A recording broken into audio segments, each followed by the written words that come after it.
Hello. तो मैं सुबह सुबह उठ के थोड़ा पढ़ने लग गई क्योंकि सुबह सुबह ऐसे कहते नहीं है, खुद भी आजमाया हुआ है कि सुबह सुबह पढ़ा हुआ थोड़ा ज़्यादा याद रहता है। सुबह तो माइंड भी फ्रेश रहता है और बॉडी में थकान भी नहीं रहती है। और कि घर का काम करने के बाद में थोड़ी बॉडी में थकान आ जाती है तो उठता नहीं। तो मैं क्या करती हूँ, रोज़ अगर सुबह टाइम मिलता है ना थोड़ा जल्दी उठ के, तो मेरी कोशिश यही रहती है कि मैं पढ़ सकूँ। तो मैं पढ़ती हूँ 1-1.5 घंटे, ज़्यादा तो नहीं पढ़ सकती क्योंकि फिर बच्चों का काम वगैरह होता है। तो उसके बाद मैं पढ़ने के बाद में 1 घंटे पढ़ने के बाद में मैं लग गई थी बच्चों के लिए ब्रेकफास्ट बनाने के लिए। तो ब्रेकफास्ट में बनाई थी मैंने दाल के पराठे, क्योंकि जो रात को दाल बची हुई होती है ना उसके मैंने पराठे बना दिए। एक तो हेल्दी थे और बच्चे खा भी आराम से लेते हैं। तो मैंने अच्छे से आटा को लगा के दाल के अंदर ये देखो अच्छे से लगा के उसको थोड़ी देर के लिए रेस्ट के लिए रख दिया। और उसके बाद में मैंने बच्चों के लिए दूध बनाया था क्योंकि बच्चे उठते भी हैं बहुत नखरे से। उससे पहले हमने चाय वाय बना के पी ली थी। तो बच्चे को सुबह सुबह मैंने आम रखा हुआ था सीजनेबल फ्रूट्स में, तो आम कट करके दिया और उसके बाद दूध दिया दोनों को। और उसके बाद बच्चे स्कूल चले गए थे और फिर मैं लग गई थी मेरे काम में। ये देखो, तो यहाँ पे मैं तो सब्ज़ी बना रही थी टिंडे की। और टिंडे की सब्ज़ी भी हमारे किचन गार्डन से लाई हुई थी। किचन गार्डन की जो सब्जियाँ होती हैं ना वो बहुत ही मतलब स्वादिष्ट होती है। उसमें ना तो कोई वो होता है कि दवाई वगैरह कुछ भी नहीं होता है। जो मार्केट से लाते हैं उसका और घर पे जो भी सब्ज़ी उगाई होती है ना उसका टेस्ट दोनों का अलग ही होता है।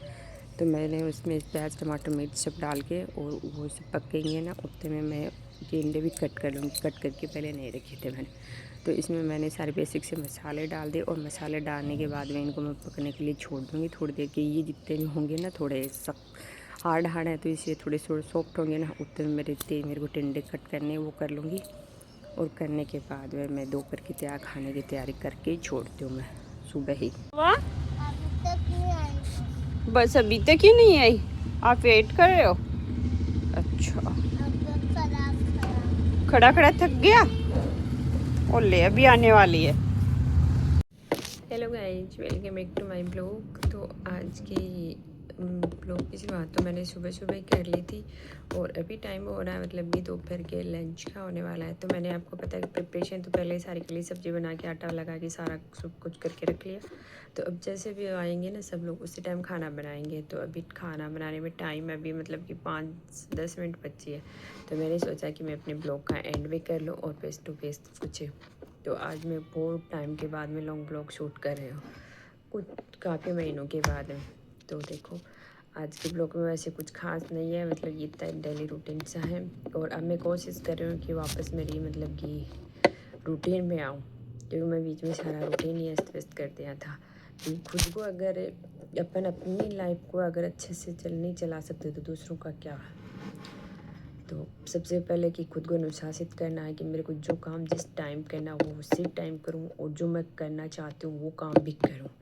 ये नहीं कि मैं बाकी सबका ध्यान रखते बाकी सब मतलब कि सामाजिक बाकी सब जिम्मेदारियाँ निभाने के चक्कर में खुद को भूल जाऊँ, ऐसा नहीं है। और तो जो भी मेरा काम है ब्लॉगिंग का वो भी मैं कंटिन्यू करूँगी। तो और भी मेरे जितने भी काम हैं हो सकता है उनको मैं धीरे धीरे टाइम लगे पर मतलब धीरे धीरे उन सारी चीज़ों को कंटिन्यू करूँगी।